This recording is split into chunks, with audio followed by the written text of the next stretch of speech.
Yes, sir. Yes, sir. You know what it is. Hey, we are here, episode 499, I.O.W Sports Show, late night owl edition. Man, a lot of NFL action to talk about.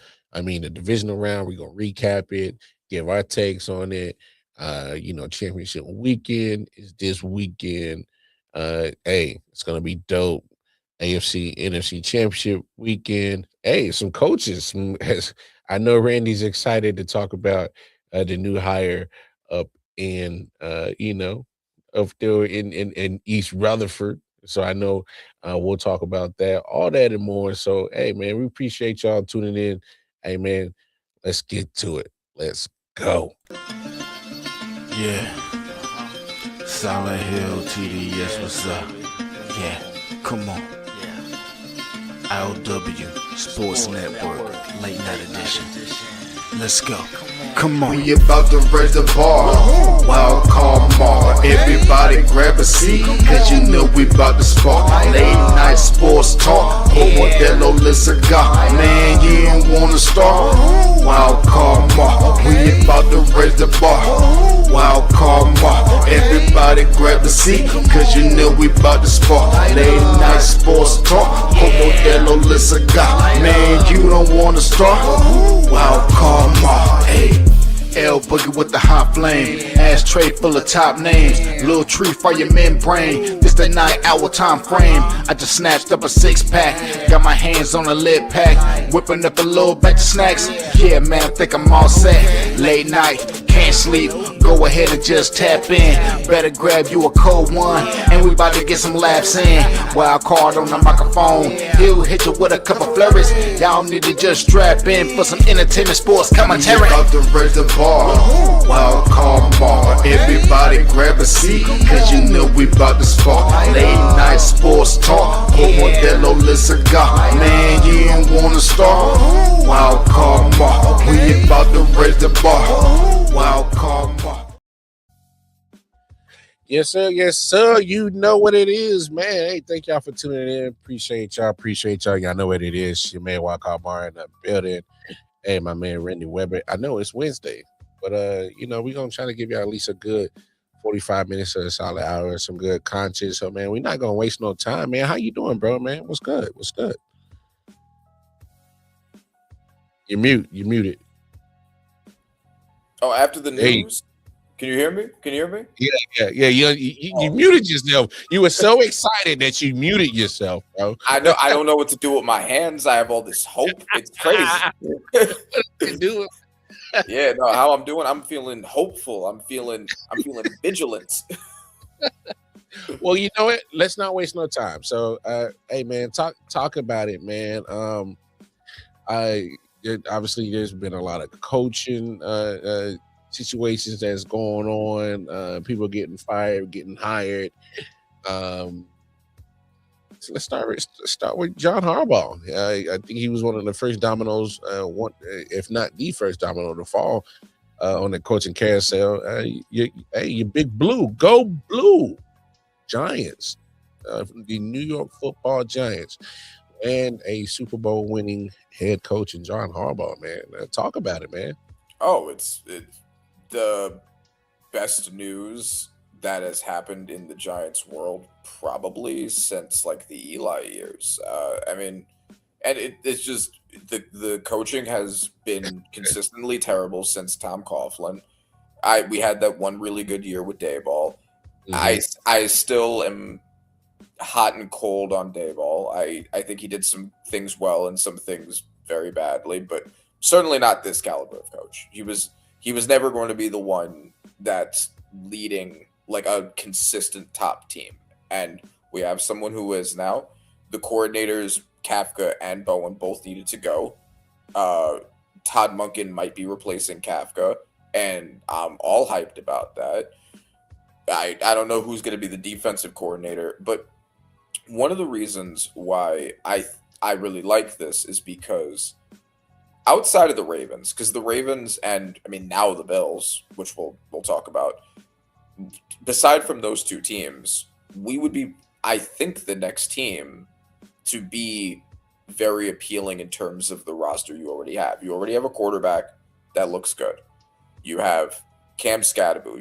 You have a very good running game. We were one of the best rushing offenses in the NFL this year. Between Dart, Scadaboo, and Tracy, we have Malik Neighbors, we don't know who they're going to be drafting at 5. My ideal pick would be Carnell Tate. If so, then you have a great receiving core right there between Neighbors, Tate, and Robinson. Y'all don't get some damn O-line and stop playing, man. Well, okay, the tackle situation is good, and you wouldn't normally pick a guard at 5. So I'm cool picking a guard in the top of the second. But regardless, the O-line has been better. It was one of the better ones. We were 4th in pass blocking efficiency this past year when Thomas and Illuminor were both in the lineup. I think that we have interior O-line issues, but this is the best O-line structure we've had in a very long time. Oh no, I was just being funny. No, you're absolutely okay. You definitely like you get you a guard like later in the first, high second. Like you don't not at 5. right. I do think that guards are very undervalued, but I'm not at 5. It's on the board. But yeah, I mean, so you have that situation. You can get some guards. The defense is stacked with talent that massively underperformed, I think, entirely because of Shane Bowen. I know that we were one of, if not the worst rushing offenses. Our secondary was very bad. But if you actually look at the personnel, even the personnel that we acquired in the offseason, Paulson Adebo, Javon Holland, they were both top 10 in their positions only 1 year ago. All of a sudden now they've both dropped off. Dexter Lawrence, who has been the best defensive tackle in the NFL, one of the best defensive players or players in general in the NFL, all of a sudden dropping off. Even Deonte Banks, his first year with Wink was like solid. It wasn't as bad as he became after that. So I wouldn't be surprised if Wink comes back as your DC. Yeah, without Dayball there anymore, since that seemed to be the big issue. I could see it. And I wouldn't mind that at all. With Harbaugh leading the charge. Mm-hmm. I think familiar with each other. Yeah, I think new coaching with all of that defensive talent and offensive talent, like this could be the team that dominates the NFC East for the next few years. I'm that hopeful. The Eagles are already looking like they're on the decline. They have a ton of their own issues. And the Cowboys and Commanders are both a mess right now. So like this we're up. We are up right now. We are back up. No defense in Dallas and no defense in Washington, so it's kind of tough. Yeah. So you got all of that, and then I believe, and I know that it was rumored that he was asking for this. I haven't seen all of the full details on his contract, but I think that one of the deals with him was that he wanted to pick his own GM, and if he picks his own GM, then Joe Shane is finally gone, and if Joe Shane is finally gone, we are up. He said we up. We are up, bro. Hey, so we out here. No, you should feel good. Look, and I get it. There's gonna be some chatter, especially some Baltimore fans that might feel some type of way about John Harbaugh, but at the same time, they still understand what that man did in winning a Super Bowl. And hey, look, I get it. Was it 18, 19 years he spent in Baltimore? So it was necessary for a change of scenery. Yeah, and also like two Ravens fans who are looking at this, because I've had a few Ravens fans tell me like, oh, you're going to see why we fired him in the first place. Y'all were a team that was on the brink of getting to the Super Bowl multiple years. And the fact you're telling the Giants, who have had Ben McAdoo, Pat Shermer, no Judge, that we should reject a Super Bowl winning coach because he didn't win a second Super Bowl. Oh no! You're gonna go outside and tell the homeless man you should hold up on that sandwich. You should hold up on it, because maybe filet mignon is coming around. Like, no, bro, I'm just trying to get to the playoffs, man. Let me be happy. He said, "Let me be happy." No, and you never know what he might be able to do with a change of scenery and the culture that he can build in that facility. I mean, it might, you know, change some things around there. I mean, when's the last time, like you said, it's since Tom Coughlin, you haven't had that championship winning mentality or culture in that building since Tom Coughlin. Mm-hmm. So, because he does have that championship caliber resume and culture that he's built in Baltimore, hey, who knows what he could bring? You when you have been down for at least at least like 15 years now. Yeah. Since 2011, we had a spike in 2016 and 2022, but it's just been that otherwise. Yeah, you know, hey, it's time to turn it back around. Like, you can't get a young guy to do this. You can't get a first time coach to do this. Like, because and I get it. There are some first time coaches that are seeing some success. Liam Cohen is, comes to mind. Obviously, what he's done this year, but there's probably a lot of stars that lined up for that. Like, yeah, Ben Johnson, another one, but like, yeah, it's true. You can't just assume that young coaches are very risky. There was a reason why Ben Johnson was unique in how sought after he was, because he was such a unique coaching prospect. Most coaches that are available are not going to be that obvious. Not at all. Not at all. So it's like you expecting to find a needle in a haystack on a first year or rookie head coach to just do what Ben Johnson or Liam Cohen did this year, like far in between. That's not a regular type of situation.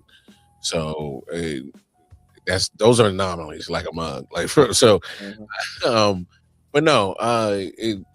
Look, I think hey, who sees it? Who says it can't work? Like you said, I think, and correct me if I'm wrong.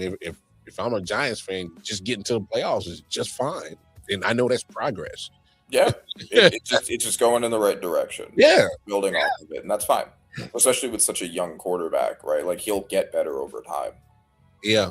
So I actually kind of like the hire for John Harbaugh. I don't know if he, he's like, damn, man, maybe I could have waited a couple more days. No, that's why the second he walked in the building, they locked all the doors. And they were like, bro, you're signing this. They did it to maybe at gunpoint. I don't know, but they got it done. And that's the kind of aggression that I need. Hey, no lie. It was like, once I saw that he was doing the interview, I was like, they're not gonna let him leave that building. No way they let him leave that building.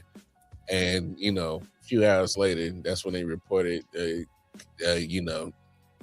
got hired. But obviously, I think it took a few days to actually get the contract signed and whatnot. But whatever, it's signed, it's sealed, it's the ink is dry on it. John Harbaugh is in East Rutherford. He's not a head coach of the Giants. Speaking of because we'll get to most of the big coaching changes. Your team just made a big coaching hire. I don't know if you saw it. It just dropped on NFL like 30 minute ago? No. We've been talking about it. We were talking about it last night on our Chiefs podcast. Bieniemy coming back. Yeah, I really like that. I don't know what you think. Well, I'm not gonna lie, because we had talked about it a few months ago, and at first I was like, retread. I'm like, I guess. I'm like, because it's like, I was always looking at it at this point of view, because I've always thought highly of Eric Bieniemy. I'm like, why isn't he getting head coaching jobs? Yeah, so I'm just kind of more like, damn, he keeps getting stuck in this OC role, I'm like, bro, he needs to be a head coach. So I'm just kind of more like, that's what kind of really bothers me about the situation. I agree for sure. But Like, it's good for your team. It's bad for him. He deserves better. Just oh like yes, Flores and that's the he that's deserves the better. that's the and I get it. Brian Flores got the extension with the Vikings today, so congratulations on that. But Mhm. I feel the same way about him. Like, damn, like that's good for the team, but man, like stop screwing with my boy, dog. Like he needs to be a head coach. Like Brian Flores needs to be a head coach. Yes. So I'm just kind of like, man, that's the kind of bittersweet, I guess, emotions that I get about that news about EB coming back to KC. But one thing I do know is, he did bring that accountability. He did not. Uh, a lot of the problems that the Chiefs had this year, they were ranked in the top 10 of most penalized teams in the NFL, and that's uncharacteristic of Andy Reid team. Yeah. And it's, You have like individual guys like Jawan Taylor that have uh, that reputation, but the team is usually see, overall good in that way. it's funny that you bring that up. That Jawan Taylor shit would have never happened under Eric Bieniemy. For really period, would have never happened. He'd have been like, I don't care how much money you cost, you're costing the team. I don't care what your contract is. That 20 million of it, you have wasted 20 million. He would have told him straight to his face. Yeah. It What a and EB's that he's old school. I had no problem with it. Matter of fact, Travis Kelsey was talking about it. He loves Eric Bieniemy. I actually think that might even try to play on him to come back. okay. Because I was gonna say, I think that one of the reasons why I really like the Eric Bieniemy signing is you saw how the offense started to go in the wrong direction when he left. Yeah, I think he was very important in helping to develop Patrick Mahomes, and yeah.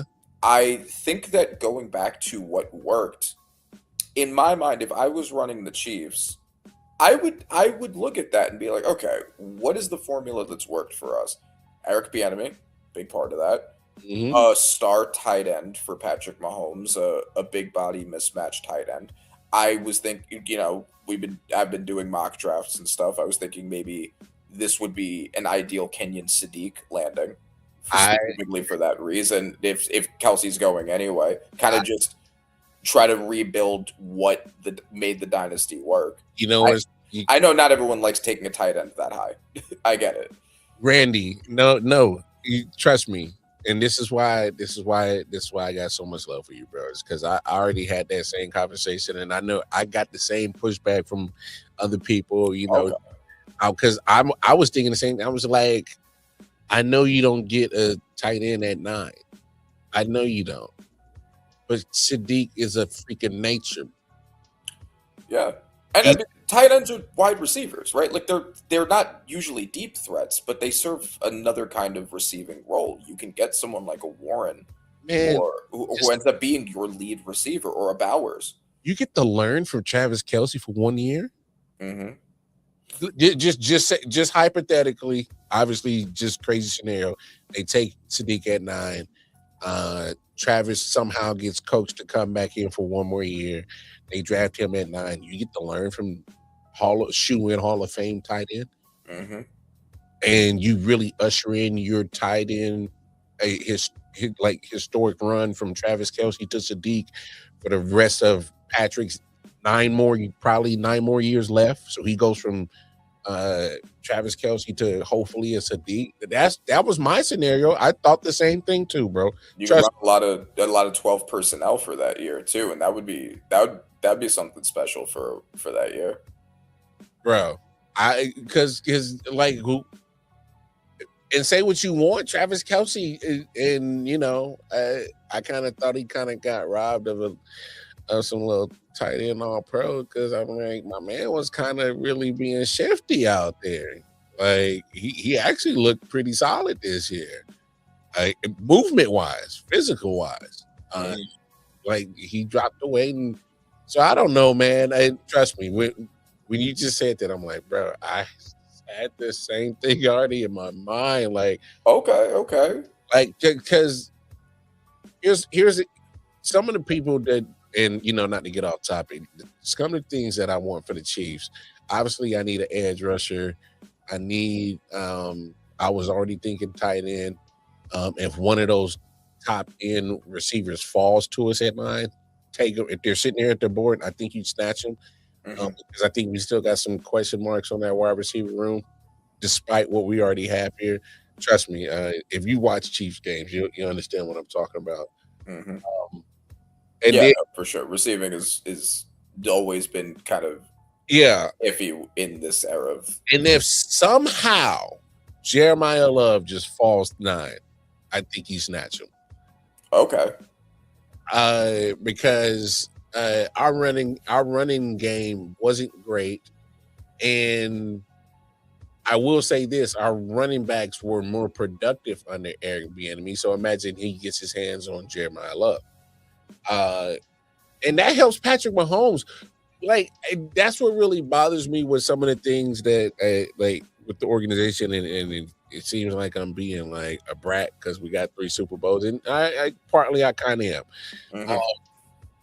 But I think Eric Bieniemy is going to force him, and shout out to Chris Uno Cero. He was on the Chiefs podcast with us. He was like, Eric Bieniemy is going to force Andy to run the ball, because that's what Eric Bieniemy does. He's not afraid to, hey man, come on, let's switch it up. Let's get the running game going, something.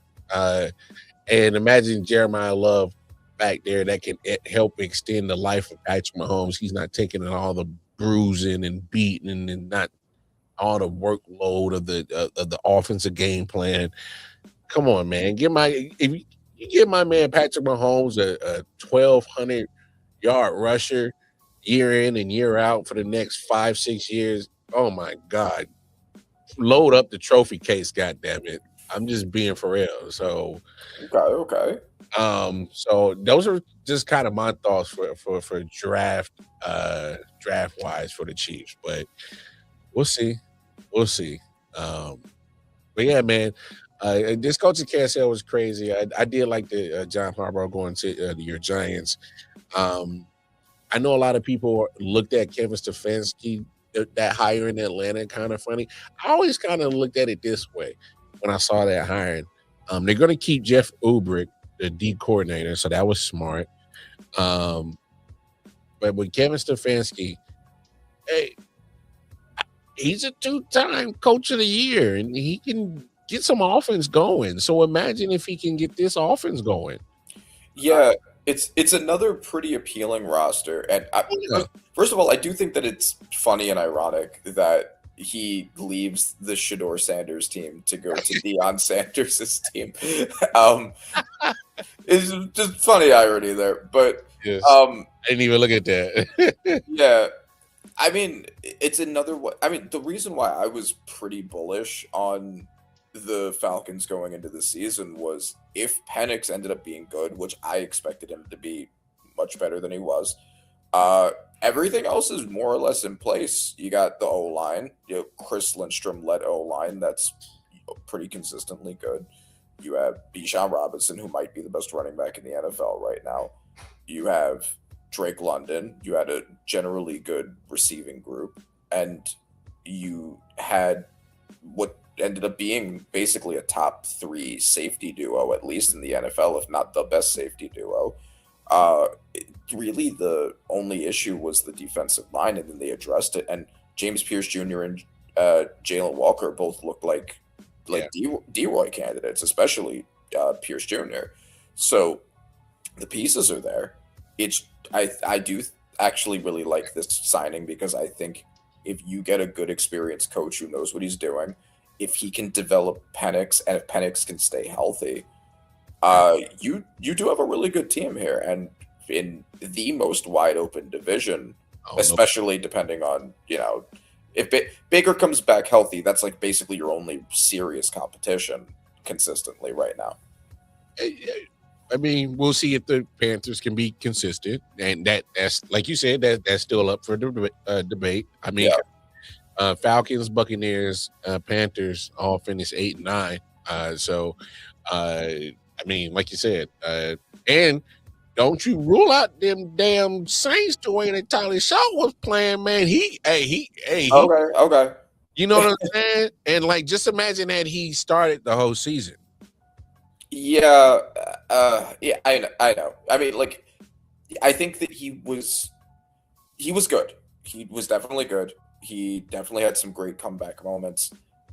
I do think that maybe he was bolstered a little bit by A, low expectations, and B, I hear you, Randy, but he played a lot better than what the hell I thought he was. Exactly. Low expectations. Yeah. Low expectations and pretty weak competition. I don't know how sustainable that is, but he was good. I don't think he was bad. And it does create an additional competition in this division. It's certainly not the NFC West or anything, but like any of these teams could rise up. If I had to bet, though, I think the Falcons would be the ones that would rise. Of course, depending on Penix and his health. Yeah. Jeff Halfley goes from Green Bay, DC to Miami. I don't mind that hire because I know that that defense in Miami was actually pretty solid this year, so I know he's going to make that better. The defensive front was, yeah. Yes. They got to work on the secondary. Oh, yeah. I mean, it's just Minka Fitzpatrick. He can't cover the whole field. So right. Yeah. But they'll address that in the draft, I'm sure. Oh, yeah. Oh, without a doubt. Now, obviously, they need a quarterback because they already made it clear they're moving on from Tua, in my opinion. And you got to get I got to see his OC hire, who they get. The question, I do have questions about the whole Tua situation, and it's similar to my questions with the Kyler situation because in both these cases, it looks like their teams really do want to move off of them. Oh, they get. They both have contracts that are not over, and they both are going to need to eat a lot of dead cap. I don't think either of these quarterbacks has a lot of trade value, so. But I'm not sure how they move off of them. You know what's crazy, Randy? And it's funny that you bring up the dead cap. I think teams don't even care no more about eating dead cap no more. I just think teams are really at that point, especially when it comes to quarterback, because we've seen the Eagles do it. They ate a whole bunch of Carson Wentz dead cap. With Russ. Ate a whole bunch of dead cap. I think teams are really at this point where they feel like, yo, he's not our guy. All right. Okay. I just think teams, especially ownerships, they're like, well, and the GM is like, well, hey, that's a cap hit about this. They're just like, well, I don't care. We're making money hand over fist over here. Like, get the guy. Go get the guy. I think teams don't care about eating the dead cap no more. So at this point, way to get rid of motherfuckers, man. I get it. I would agree more if I thought that there were good alternatives available for them, but I don't really know. Dante Moore is not declaring for the draft. So Fernando Mendoza is locked as a Raider. That's not even a question unless they somehow fuck that up. And Ty Simpson would be like the way out if the Jets don't take him at 2, but I think you'd have to really believe in Ty Simpson in order to be like, I'm going to eat a ton of dead cap just to move Tua or Kyler off and take Ty Simpson. And I think Ty Simpson is a very good quarterback. I think the Jets very likely will just take him at 2 and not risk it. And if they do that, I mean, are you just going to bring in a vet minimum? I mean, you might as well just tank with the guy you have and save the money. Like, if you're just going to do that, bring in like a Joe Flacco or whatever, it's like, well, you're tanking regardless then. Like, that's not anything. You might as well save the money at that point. I mean, well, when it comes to the Jets, they're not even losing a shit ton of money off of Justin Fields anyway, so that benefits them. Yeah. They're in a good position to just take the quarterback. Yeah, they're definitely in a better position to say, yeah, fuck it, go get the guy. Yeah. Right. And I know that his draft stock got hurt by how he played later in the season. That He was banged up. he was. I don't. Yeah. So I think if I was the Jets, I would just take him at 2 and not put myself in a position where now I have to figure out what I'm doing. Well, here's my thing. Because you did just mention it a second ago, trade value. I don't see. Unfortunately, is athletic, gifted that Kyler Murray is. He's like damn near probably like God. You like damn near gave him like attribute 99 on the whole like stat sheet. All right. I mean, gifted when it comes to being just an athlete. He's just under 6 foot. Yeah. And it's not helping him because he can be as gifted as he is when it comes to athleticism. It's not getting him out of being able to do the things as a quarterback that needs to get done in the NFL. He's struggling. Point blank period. Especially when it comes to durability. Down the stretch of a 17-game season, and they're going to start moving in to 18 when they decide to vote it in soon in the next couple of years. He's not making it through this season. He wasn't making it through 16. He's not making it through 17. So, like, yeah, right. It's going to be hard to find somebody still going to, because obviously the NFL is the second chance opportunities for, number 1 overall picks. And somebody's going to try to resurrect his career. I can fix him. I can fix him. And they'll fleece, and then Arizona fleece a first out of somebody because it's a quarterback. Mm-hmm. Yeah, I mean, they could. The Steelers are always an option since they're not really in a position to get a quarterback again. So maybe they're like, let's see what we can do with him. And I don't think that's a bad landing spot for him. You get him some more receiver help outside of just DK, and he might be able to do something over there. I'm sorry, DK's overrated for me. I mean, maybe at this point in his career, I still like DK, but I just always thought he's just a big muscle bound, like just go route guy. Maybe throw some slants every now and then, hella speed, but besides the slant and the go route, I'm like, that's pretty much. It is. I just the mismatch ability that he creates. How many corners really can consistently cover him? Like just because of the size. Yeah, but him catching the ball is 50-50 in those mismatch situations. Yeah. I don't disagree. That's true. That's why I'm just like. But also, I mean, the biggest problem with him is just that they're probably not going to have him for that much longer. He's old. Like he's not a long-term solution. I still think that he's good, but he's A, not a long-term solution, and B, can't be your only receiver of any quality at all. Yeah.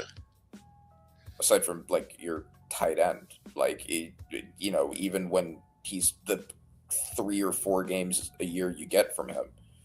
Yeah.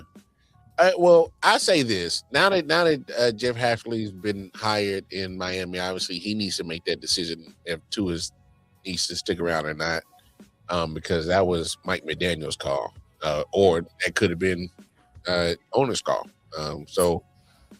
We'll see. But I will say this: whoever they decide to hire in Arizona, because they still haven't hired their guy yet, that'd obviously be his decision if Kyler Murray's worth keeping or moving off of. A lot of crazy situations like that. I thought I'd never see the day that Baltimore Ravens and Buffalo Bills job would be open right now. So that's crazy right now. Yeah. So, and I'll talk about that, the Bills, especially when we get to the divisional round games. I am also surprised, and I mean, there's been a lot of conversation why McDermott and not Bean, and I can't help but agree that seems like Bean is the one that, if anyone was supposed to go from that situation, it would be him. Yeah.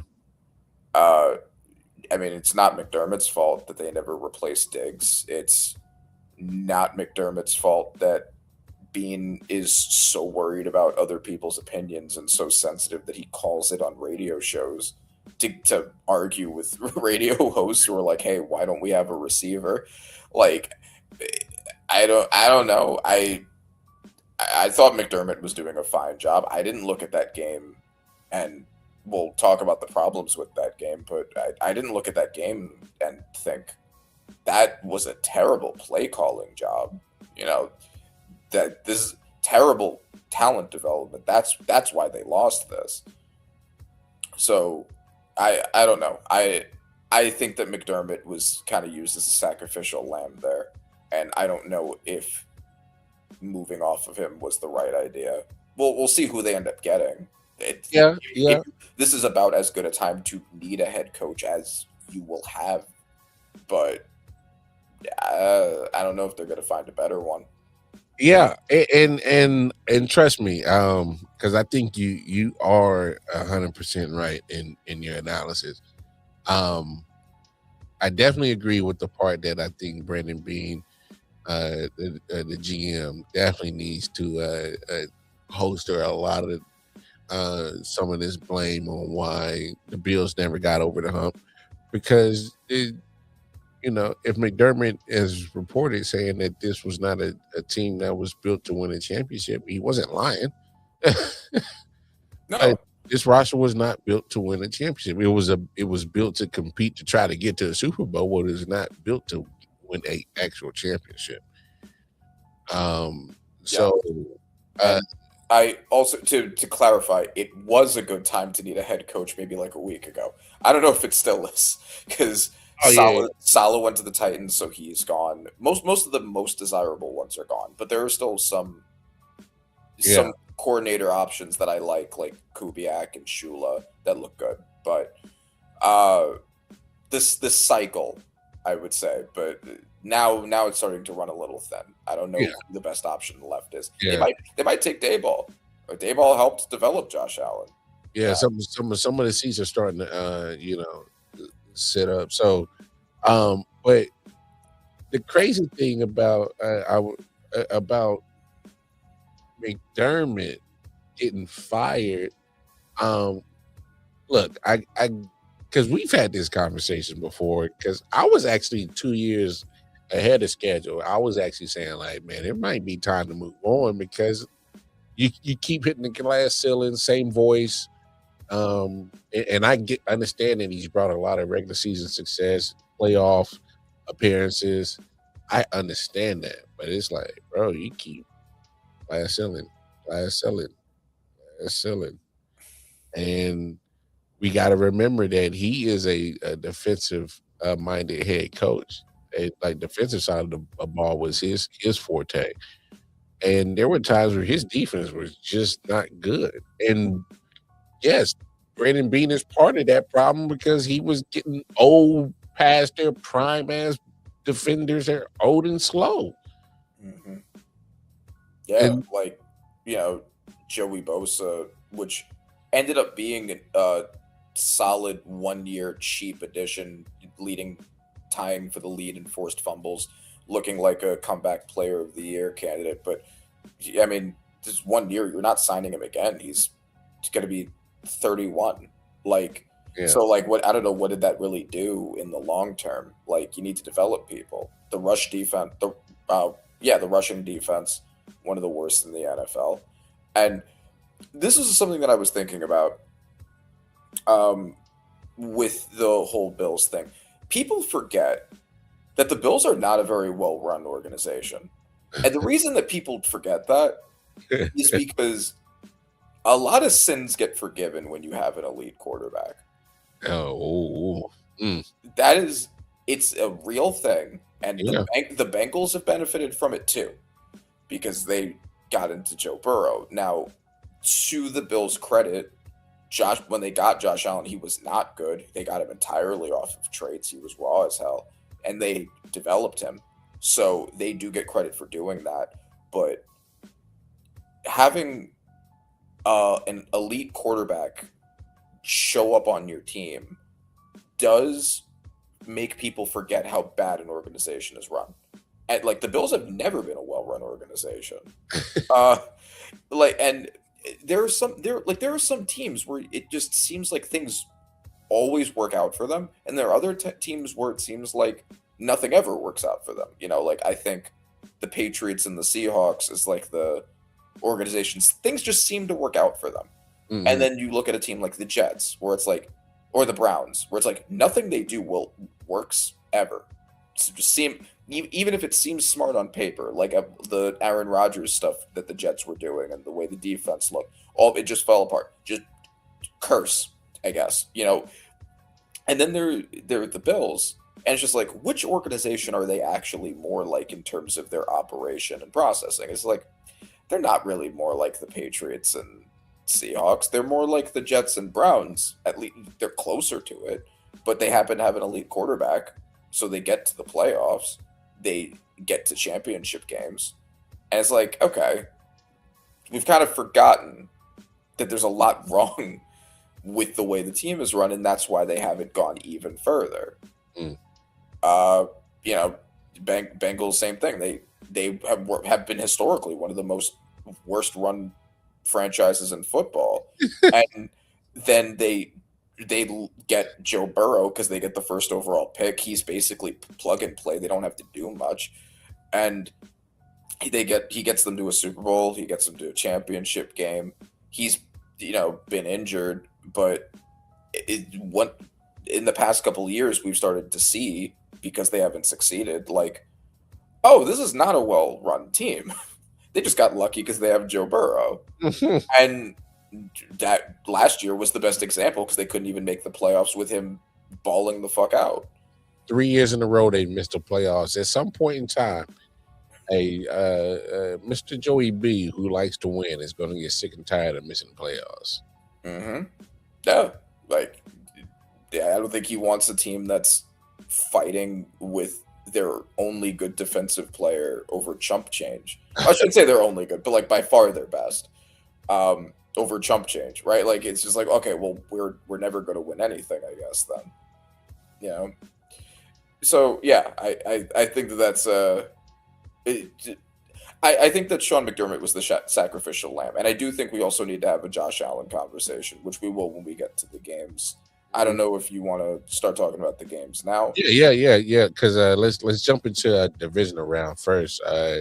Recap that, and that was the game that kicked it off. Was that Broncos and Bills game last week. So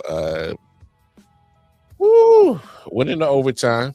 I'm just gonna say this real quick. When it comes to the Broncos, Bo Nix was solid. He didn't wow me, but I've seen a lot of Bo Nix over the last couple of years, and he's good for some up and down moments, and some moments that look great, and some moments that make you like kind of like scratch your head.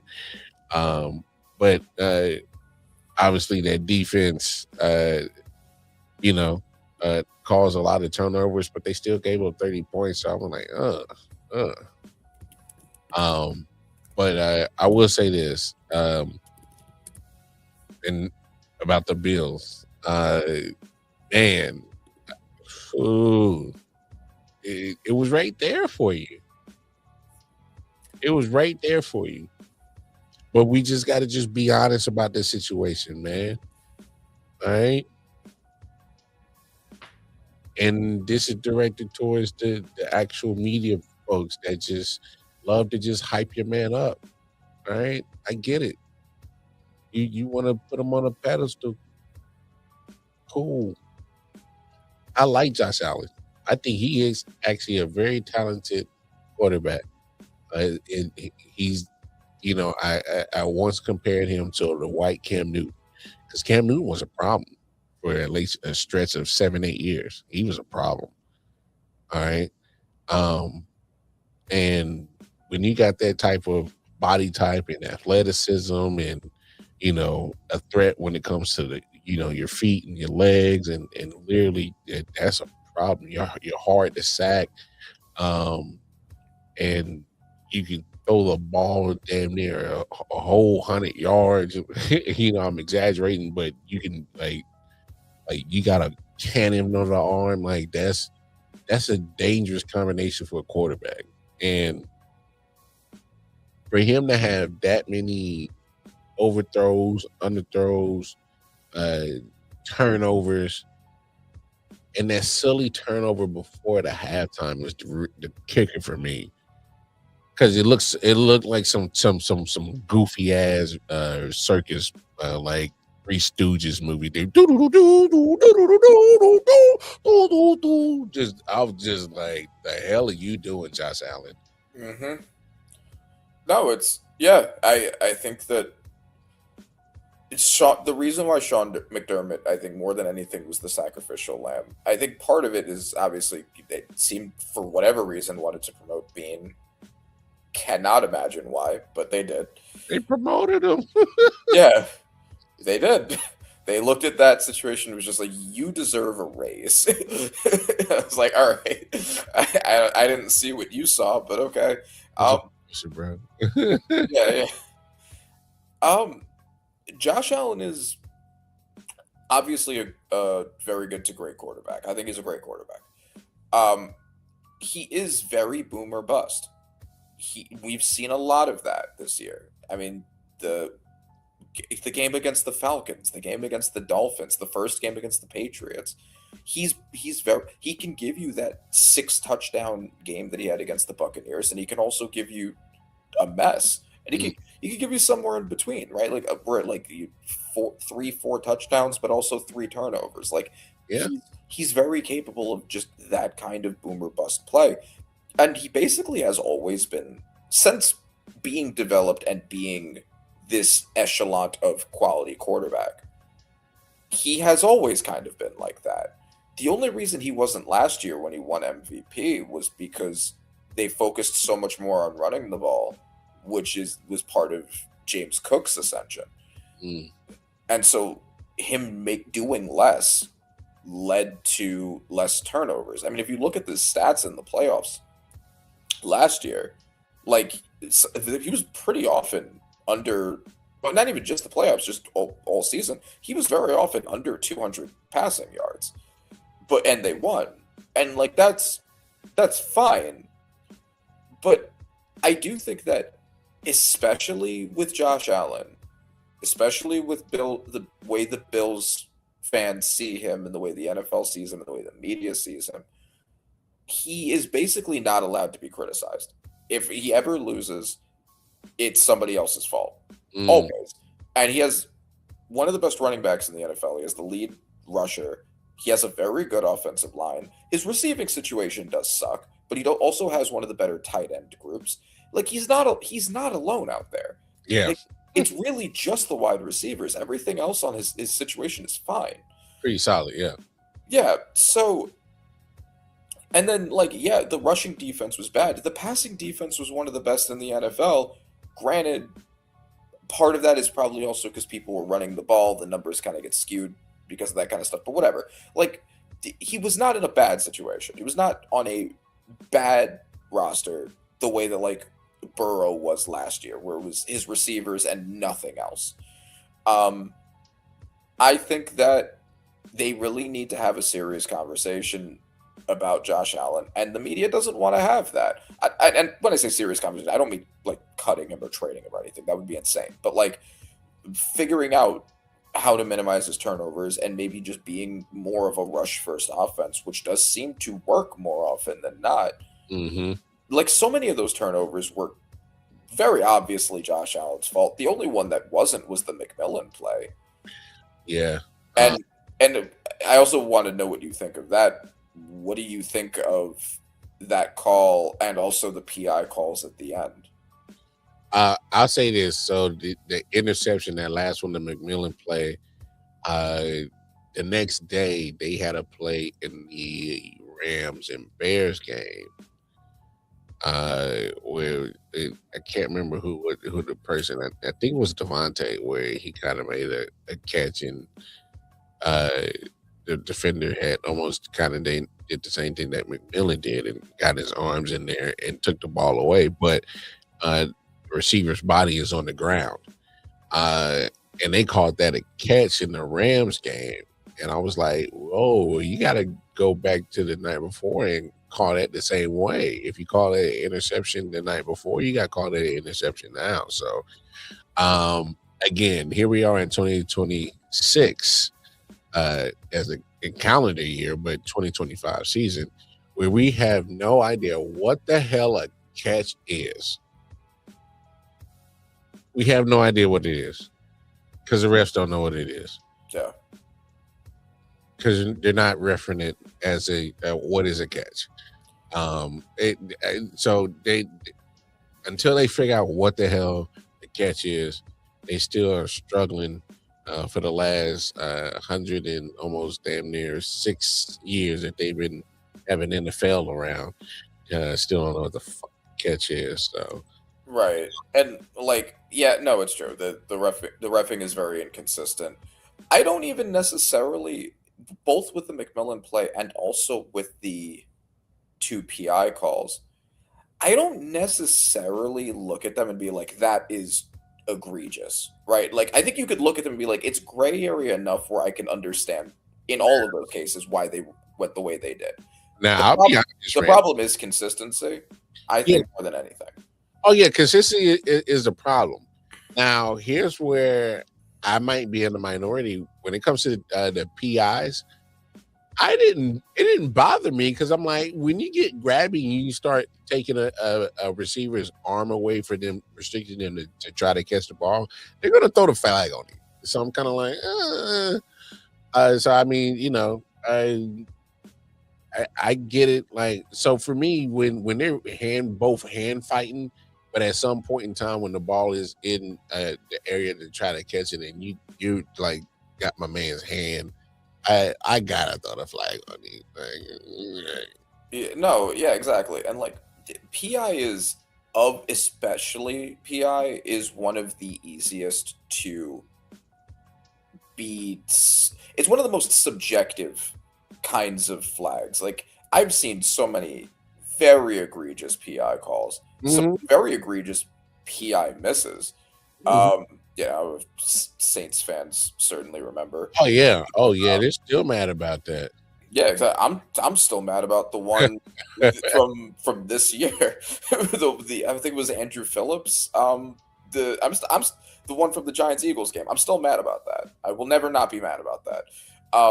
And yet, I don't know. I'm not going into all that, but. It's like that, but like, even if I were to concede to Bills fans that I wouldn't have made those calls, Bills fans have become kind of babies. Like, I mean, they got a rule change because of one of their playoff losses. Their GM is notoriously a huge baby. And it makes it hard to want to side with them, especially when they won't look at their quarterback who had 4 turnovers, 3 of which were clearly his fault, and a bunch of obvious missed throws to wide open receivers that really is what cost them the game. If he had just been on the mark for those last 2 passes in regulation, the game would have been over. You don't even get there. We're not even having this conversation. Right. Yeah. And so they don't want to. They don't want to go there, and it's like you shouldn't have been in this position in the first place. Like you have what last year's MVP, a consensus top 4 at least quarterback in the NFL. Like get the wide open throw. Got to make the plays. Hey, remember somebody had they had also brought up that 2-point conversion he had missed against the Philly with the game on the line. Wide open to Shakur. And it's just like, hey. He's a lot like and this is going to sound entirely like praise because he's considered one of the greatest ever, but it is both praise and criticism. He's a lot like Brett Favre. Brett Favre was also like that. He was super boom or bust. He would actively win games for his team, and he would also lose games for his team. Fair. That is kind of like the Josh Allen experience, and that doesn't mean that you can never win a Super Bowl with that guy. I'm sure. I'm not sure, but there's a very good chance he eventually will. He got certainly one. has the talent. Hey, look, Favre walks away with one. So Right, he could walk away with. Yeah, Josh Allen could absolutely walk away with one.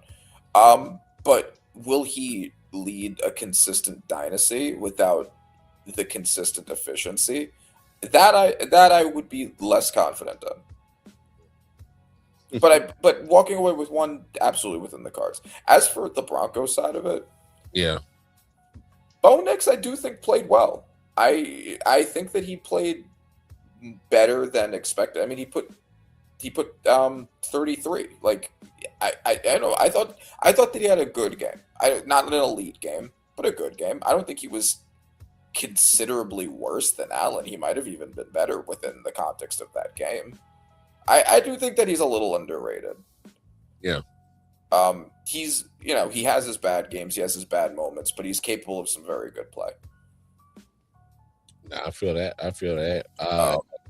What's the next one? Then that other game that Saturday night, it really wasn't a game. It was a beatdown, a boot to ass moment. Seahawks put the whooping on 49ers. Go ahead, give me your thoughts on that one. if you want to, I mean, you ain't got to waste time on it. I don't. It was. I guess my only real thoughts on it is this was kind of supposed to happen much earlier than it did for the 49ers. Yeah. Considering all the injuries they had, the fact that it finally happened in the divisional round of the playoffs is a huge testament to Shanahan, and also a huge middle finger to the Eagles, who got beat by that team. So I love that. But yeah, no, I mean the Seahawks were obviously the better team, and the 49ers finally walked into a team that no amount of Shanahan magic and CMC could stop. Like, just absolutely loaded team. Great game from basically everyone. Darnold didn't really have to do much at all. Fantastic running game. And I mean, now that for whatever reason they didn't want to use Walker, they wanted to use Chardonnay. Chardonnay gets hurt. Walker comes in, has a phenomenal game. I don't know why Walker's not their RB1. I think that he's been pretty clearly better. But the defense absolutely destroyed the 49ers. Leonard Williams, I miss him dearly, had a fantastic game. It's a great team. The only real question is Darnold at this point. And Darnold has been great for most of the season. Yeah. So that might not who knows if that's still a question. It's just hard to get previous Darnold out of your brain, but had two fantastic past 2 years outside of a couple of games within each of them. Yeah. Obviously, like you said, the fact it took this long for the 49ers to finally get bounced and get handled is, like you said, it's a testament to Kyle Shanahan and his coaching staff and his players. They really embodied next man up, like for real. So kudos to them. When it comes to the Seahawks, they handled business like they should have. Sam Darnold didn't have to, didn't have to have a monster night. Only had 17 attempts. So had a touchdown. But here's one thing that I'm taking away from this game. I would keep eye on that Zach Charbonnet injury with him going out and being out for the rest of the playoffs, because that two-headed monster with him and Kenneth Walker was looking pretty good down the stretch. And he, he'll be missed on that championship Sunday. Uh, Zach Charbonnet. I don't know. I I I don't know. I mean, again, I do think that Walker is the clearly better running back. I think it's nice to have multiple options, but I think that was the best aspect of Chardonnay was just that he's a second person, like that personally. but when he had Charbonnet and Kenneth Walker both doing their thing, it was refreshing because it was taking the load off the Sam. And so if you're in a pressure pack moment like that, and you know you got two running backs that's going to keep the chain moving, keep the opposing team off the field, and get into the end zone, like they could literally run the ball damn near 14 times in a row and and you're right, Kenneth Walker, he is more the home run hitter, the better running back because he's shown it this year. Yeah. He's finally was showing this year what I think a lot of people were really wanting to see from him coming out of Michigan State was that Kenneth Walker. But I know he's battled some injury problems, staying healthy too. Had a great rookie year, and then he kind of dipped a Mhm. bit. But the talent was still there. I think. At Oh, least oh, had a yeah. chance to show it. But yeah, I mean, looks very dominant top to bottom team. You know, very well rounded team. You will. I guess the main question is when Darnold can't just hand the ball off a ton, like now because he's going against the Rams now, who are also a loaded, very well rounded team. I think Mhm. the Rams offense is better and the Seahawks defense is better, but both sides of the ball on both teams are very, very good. Darnold might have to engage in a shootout, and you know we'll see what he looks like when he has to do that against that defensive line. You know, well, maybe he'll be able to get his revenge against them for what they did to him last year. Oh man, we'll see. We'll see. But that was Saturday's action, and then Sunday's action, man. Start off with the Texans and Patriots, and man, when I say man, is this neither one of these teams won the winning damn game. There was so many damn turnovers in this damn game. Definitely a very defensive game. All right, all right. So I have my hottest of hot takes. The real hot take that more than anything I wanted this episode for. And the reason why is because as someone who suffered through the Tom Brady dynasty, as a Giants fan, although, you know, there were parts worth celebration as a Giants fan, but who suffered through the Tom Brady dynasty. I'm seeing things and I would like to give a warning because I'm seeing a lot of similarities. Not the warning. I'm giving a warning. I'm giving the prophecy. So because Tom Brady has entered GOAT status, consensus GOAT status in terms of the way that most people see him and the wider world sees him. He has benefited from a lot of revisionist history.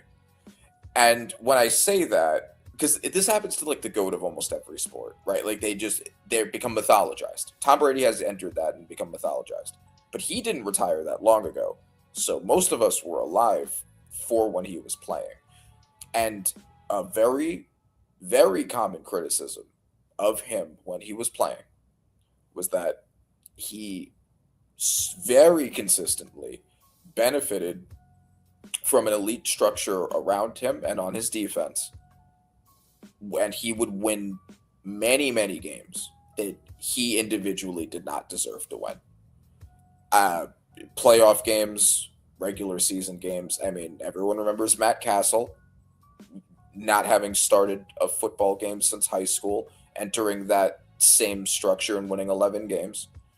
And I say, as a Chiefs fan, I'm sure you remember the Super Bowl between the Chiefs and the Buccaneers, where Patrick Mahomes set a record for most pressures within a Super Bowl with his offensive line. That defense was destroying, the number one defense in the NFL.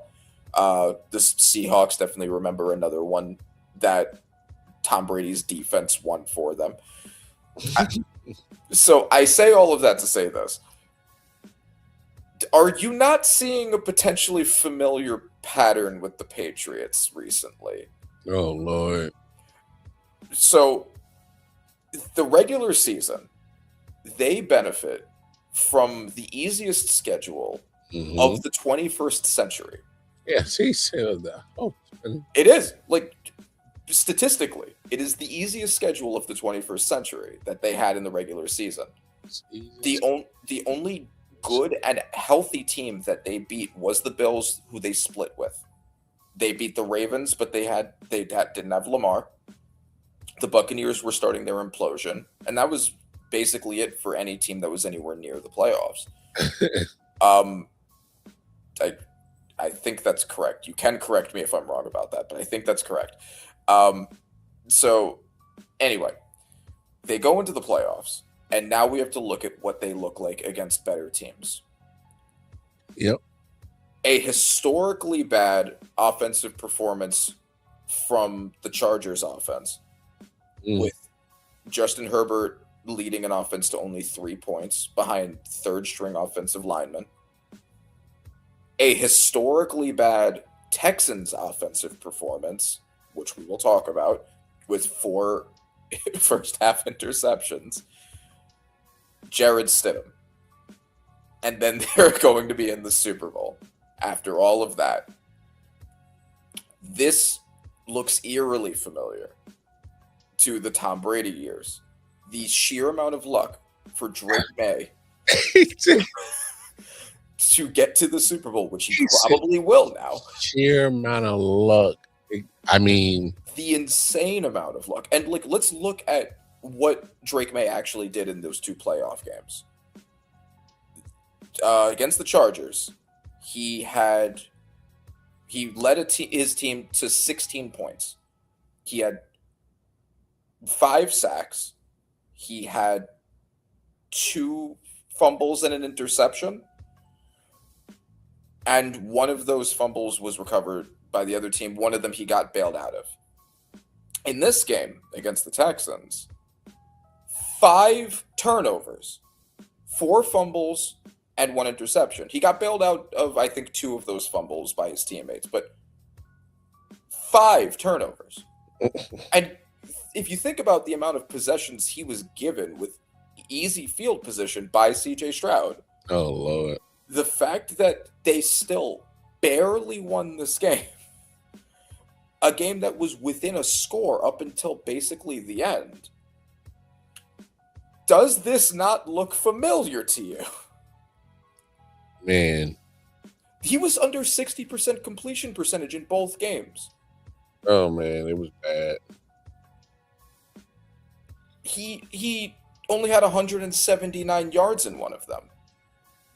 And he still won. And guess where his defense is ranked?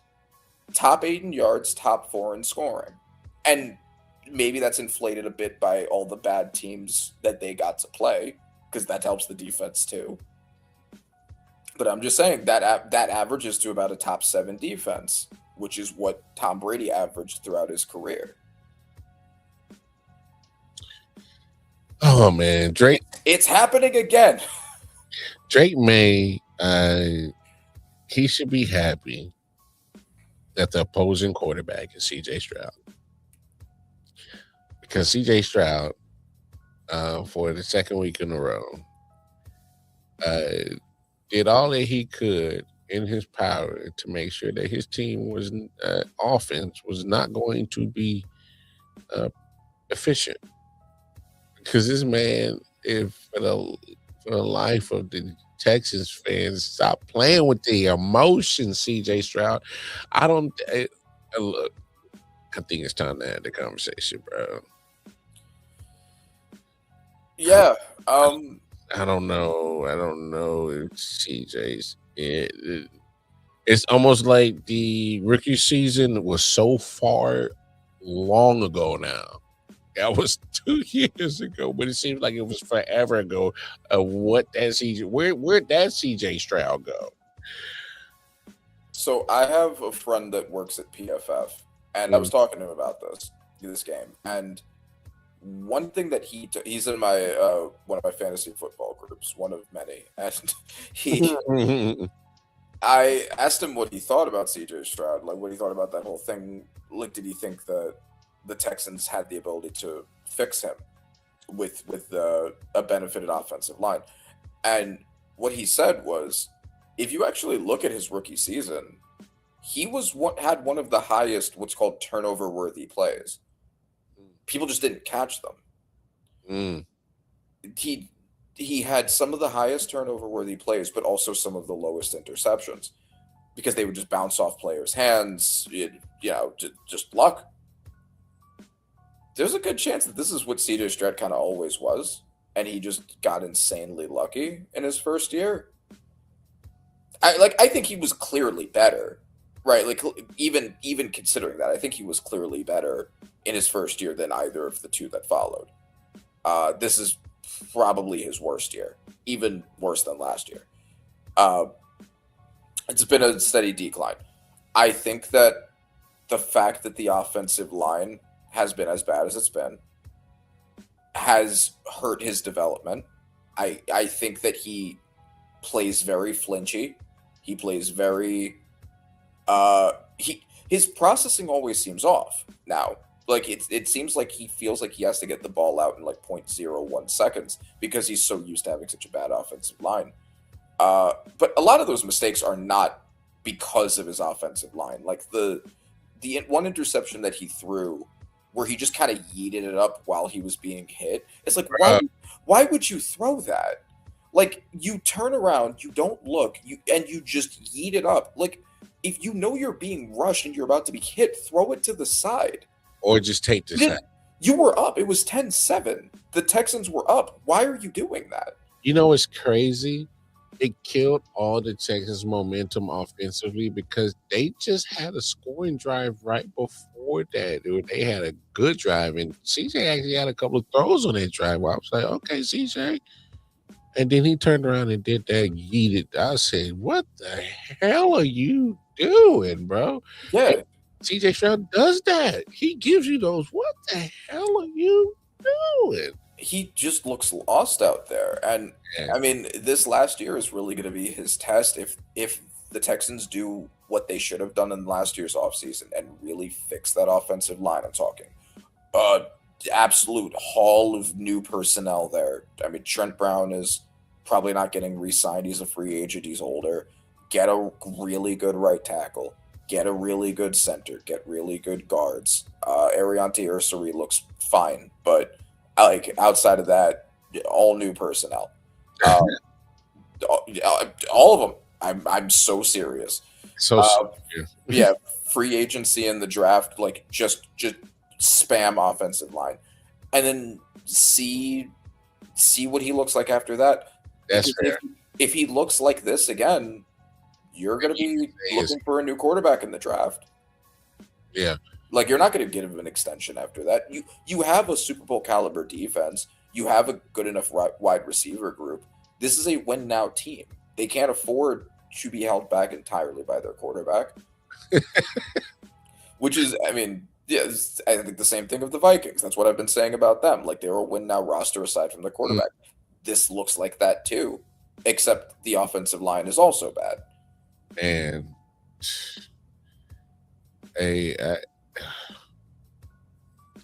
it's so crazy that CJ Stroud has literally just wasted a Super Bowl caliber defense. And they were doing their part. They were trying to score. they were scoring in some games, and I'm just like, man, they tried everything to get this team to the next round, and your quarterback is just, hey, you want the football here? Oh my gosh, that hurt my soul to watch, man. Yeah, no, I've been rooting for CJ Stroud. It sucks. I I think, and I think a lot of people believed like the offensive line was the only problem, but no, No, I think the problem. A lot of these are not explainable by that. I think CJ Stroud himself is a problem right now. CJ is a problem now. To give him some bail, yes, the offensive line is not good. That does play a part into it, but like you said, um, if when you are given the time, you got to be, on it. And and obviously, I will say this: he hasn't had consistency at officer coordinator, and they keep carouseling that job down there in Houston. So True. he needs some stability. All right, he needs one coach, one voice that needs to have that connection with him for 3-4 years, get the best out of him, and then that's how you get. That's first of all, that's how you get elevated to a head coaching job, whether it's at that same building or somewhere else. If you're OC, um, I developed CJ Stroud. Yeah, I did that. Hmm. Yeah, because right now he needs a turnaround, and he needs it quick. I mean, this is kind of, and this is another thing when we talk about like organizations that aren't well run that kind of get like lucked into certain players or whatever. Like this, I mean, they did a serious damage to the development of Derek Carr in what seems like a pretty similar way. They never gave him an offensive line, and he also regressed. And Yeah, it looks like that might be what's happening here. that's crazy. The ghost of that. But no, I mean that's right. Like it's not dissimilar. No, I hear you. I hear you. But so yeah, because offensive line issues, and CJ, he said, man, I ain't trying to sit over here and get hit like that, man. Like, no, right? So, you know, um, it it's crazy though. No. And also before anyone, because I know the to my Drake May Oh Lord, threat, my Drake May concerns. I know the response. I know what it's gonna be. He won against one of the fourth best and the best defenses in the NFL. So it's blah blah blah, all of that. Like okay, but against the Chargers, he had one touchdown to 3 turnovers, and the one touchdown was when the game was already way out of balance. yeah. And in this one, like, yeah, he had 3 touchdown drives, but again, look how many possessions he was just handed by CJ Stroud in great field position. Mm. So no, it's happening again. You should be very afraid. The NFL might be bad again for the next 20 years because the Patriots are a team that uses devil magic, and it's happening again. Demon magic, doing satanic rituals. Yo, not the. It will be foretold. Crazy, bro. Wait, hold on. Like, y'all, you do know that y'all won the Super Bowls. Y'all ain't got to be having this much hatred towards them to even call them that, bro. Y'all won. I know we won. We were the demon slayers, but that demon lived for 20 years. They damn near Stranger Things demon walking ass motherfucking shit, bro. Hey, this is absolutely crazy. But like, yeah, man. I will say that's probably the only thing to draw back to this whole situation with the Patriots is I do not need that fan base coming out the ground, out the sewers and shit, coming out of hibernation. Because it's been great to not hear from them for the last 25 years. Yeah, and they're getting loud again. Oh, They're exactly. getting loud about Drake Mays. one Exactly. 1 to 3 touchdown turnover ratio and 3 to 5 touchdown turnover ratio, and being like, this is the GOAT. He's the second greatest only to our Lord and Savior. Like, they're getting there. Drake, May. Like, I'm seeing it everywhere. Oh my goodness. It's gonna be, I will say this, it's gonna be interesting to see how the voting goes between him and Stafford, because I think those are the top two, if you ask me. Yeah, I think that's pretty consistent. Yeah. I would love to see a MVP versus MVP candidate Super Bowl, and that is my prediction. But what, spoiler alert for when we get into it. But yeah, okay. Who would you make MVP? I think I've been pretty clear for which one I would pick. Who are you picking and why? Oh, it's definitely Matthew Stafford. For me, just because it's almost as if this guy is, it defies the odds. He supposedly came in with a huge back problem, and 4 or 5 weeks later, I'm like, are we sure this guy got a back injury? Because this man is taking that pill. Mm-hmm. I just think the man's been on a just Super Bowl ring 2 chase mindset type of attitude, where he's been pretty much locked in. Is the best way to describe that. He's been locked in as hell. I know he had a couple of games, especially down the stretch of the regular season. You're like, damn, what you doing losing to the Falcons? And again, solid defense that the Falcons got. So I'm not going to poo-poo on what they did. Give them their credit, but yeah, Stafford's been the guy for me. I think since week 7 or 8, probably around 9, or more or less. So yeah, no, I agree. I think that he will also benefit from some lifetime achievement award type voters, because there's so much subjectivity that goes into these. A lot of people have like such different criteria over what matters to them, and I do think, because like with Protector of the Year, we're getting, this is a kind of similar conversation. We're getting the Protector of the Year award for the first time, and a lot of people are pushing for it to be Trent Williams. Yeah. And as Trent Williams is great, and he's still playing very good. He is. But there's no real case for saying he's been the best offensive lineman in the entire NFL if you look at the stats. But people want to give it to him because it's like, well, this award didn't exist when he clearly would have won it like 5 years straight. So let's give it to him now. We can give it to, I don't know, Sewell, Bowles, Thomas, whoever, Tooney,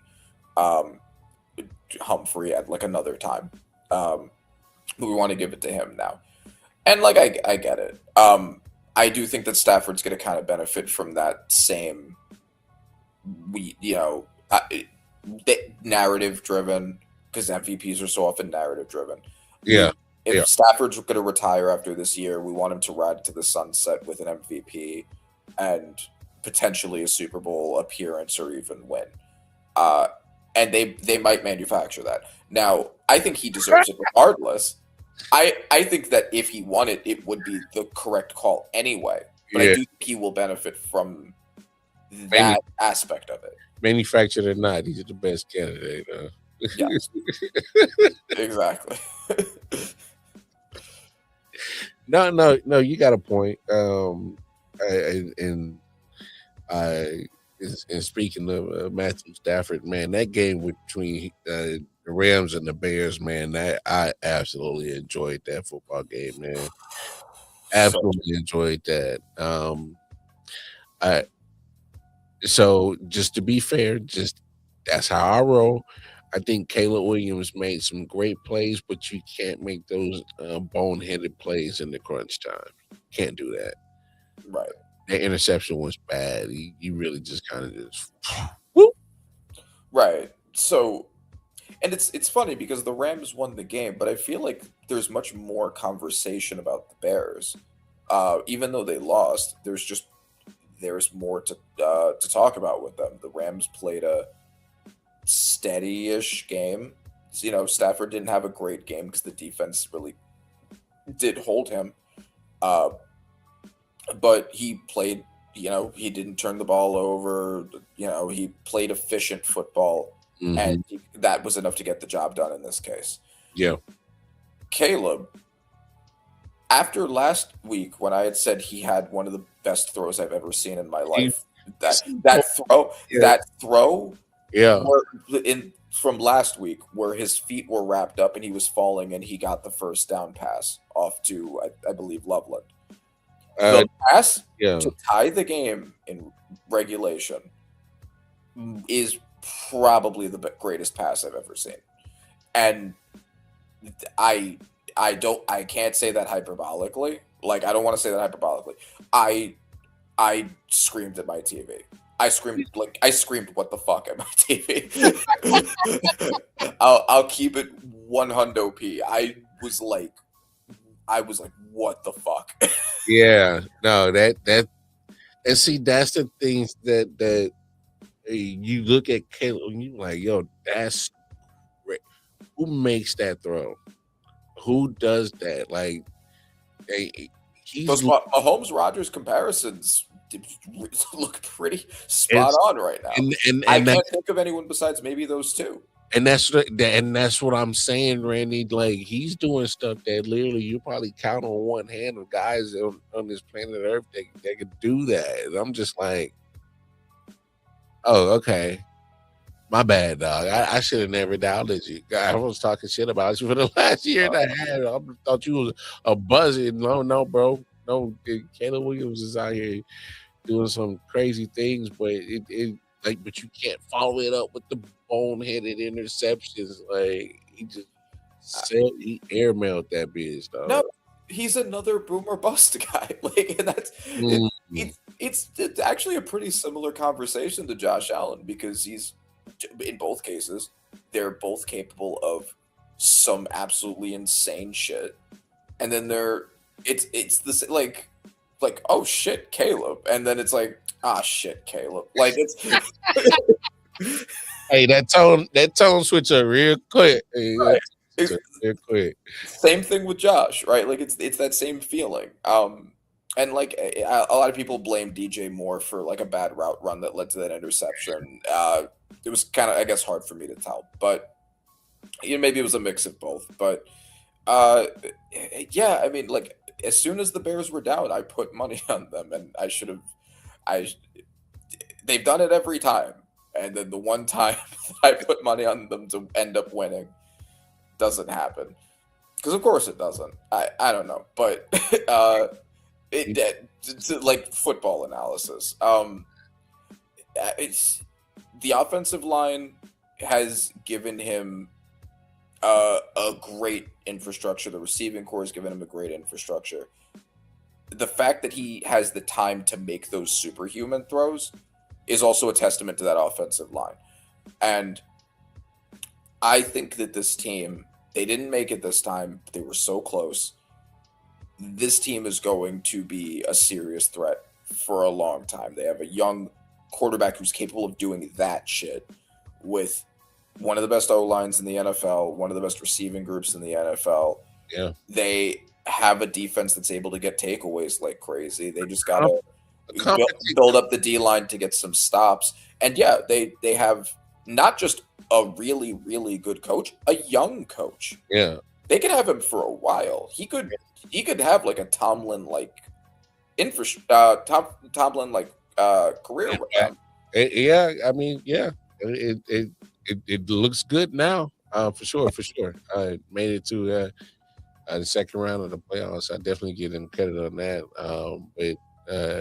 And let's real quick, let's kind of run through these AFC.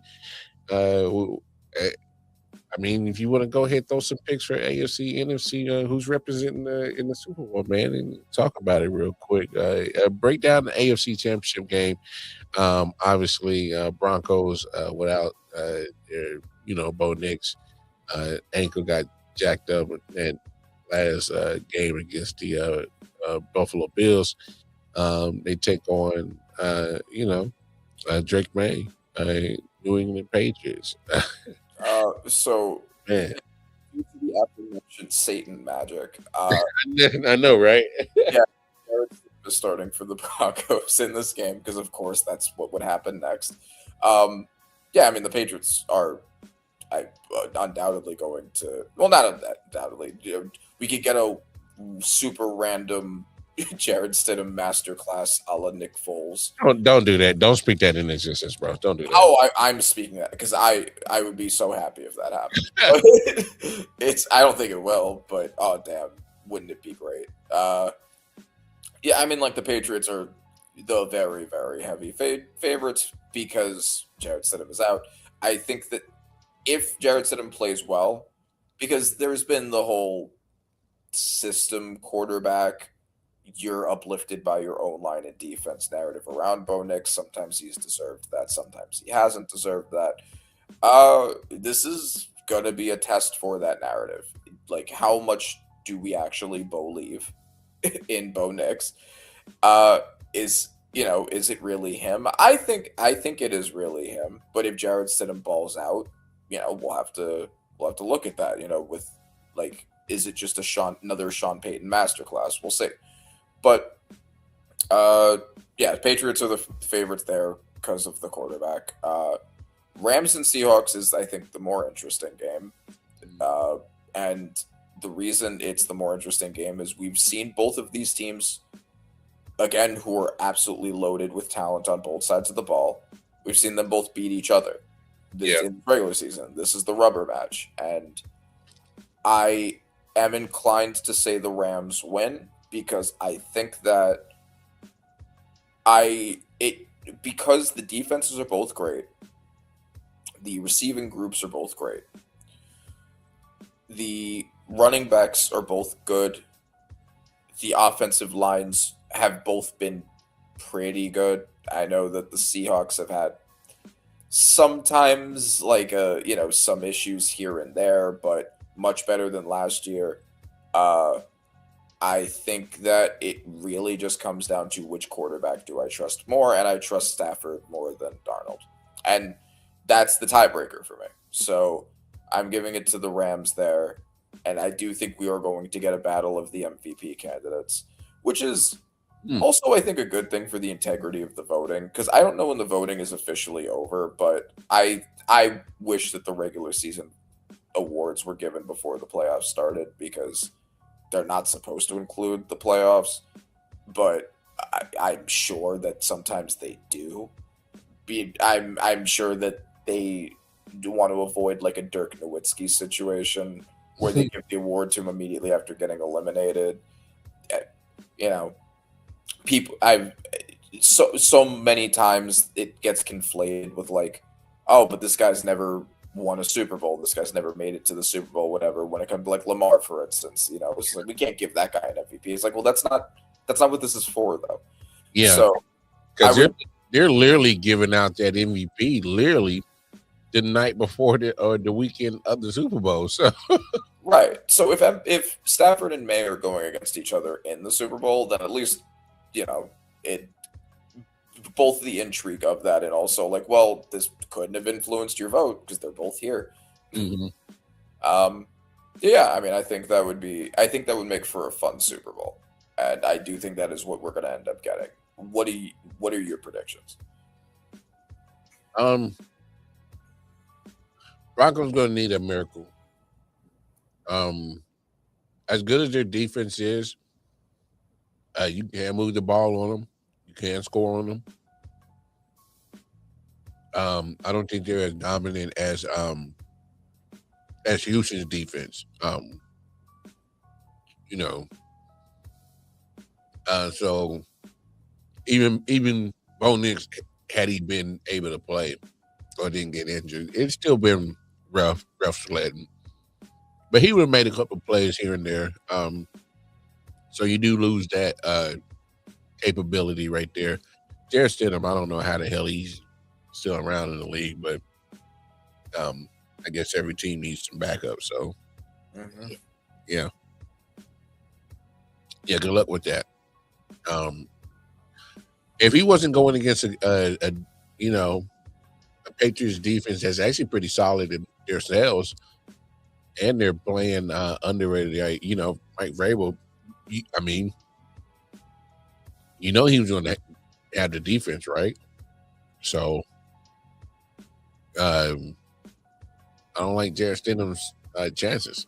So, I won't be surprised if Patriots win by double digits in this joint, because that Broncos defense at some point is going to get worn down. Yeah. In as much as I brag or bust Josh McDaniels' chops, I think he's a little goofy. I don't think he's silly enough not to take advantage of. All right, let's just try to do our best to just run the ball and get these dogs tired.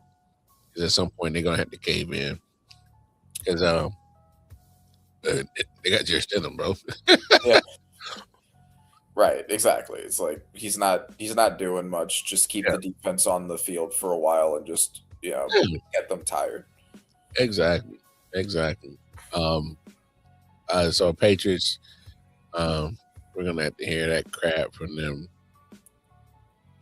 Patriots zombies coming out the woodwork. I'm a Patriots fan since 2001. Okay. Right. Yeah. They slowly take the Chiefs hat off, put the Patriots hat back on. But yeah, NFC, man, I just think Stafford's playing on another level, man. So I think we get a rematch of Rams and Patriots. Was it Super Bowl 53? But had it been, they had Jared Goff at that point in time. So Stafford's like, nah, man, this is how you should have done it. So, well, we can get more than 3 points. Yeah. But yeah, man. So I'm seeing Rams Patriots, man. Rams Patriots. So yeah, man. Hey, man, Randy, appreciate you, man. Always enjoy chopping it up with you, man. Appreciate you tapping in on not our typical Tuesday, but on a Wednesday. Here we are, man. So man, I appreciate you, my brother, man. Yeah, no, 100% happy to be here. No doubt. Other than that, if you need some audio needs, you can tap in with Randy Panther on Acid on Instagram. You can tap in with me personally, KC Wildcard on Twitter. Follow me and all the other stuff that I got going on, projects and whatnot. Hey, and I.O.W Source Network, man. We appreciate y'all. Show some love, some support. Hit that like, share, subscribe button. You dig? All right? The support is free, and we appreciate y'all. But other than that, man, we'll holler at y'all, man. Go enjoy some good weekend of football. Stay warm here in certain areas because I know we about to get hit with some snow. So make sure you hit the stove and don't take all the milk and eggs and bread as if that's a way to survive. What happens when the power goes out, fool? Anyway, hey, take care of yourselves. Take care of each other. We out. I'll let y'all. Peace. Yeah. Silent Hill TD, yes, what's up? Yeah, come on. I.O.W Sports Network, late night edition. Let's go. Come on. We about to raise the bar. Wild card mark. Everybody grab a seat, cause you know we about to spark. Late night sports talk. Modelo, let's cigar. Man, you don't wanna start. Wild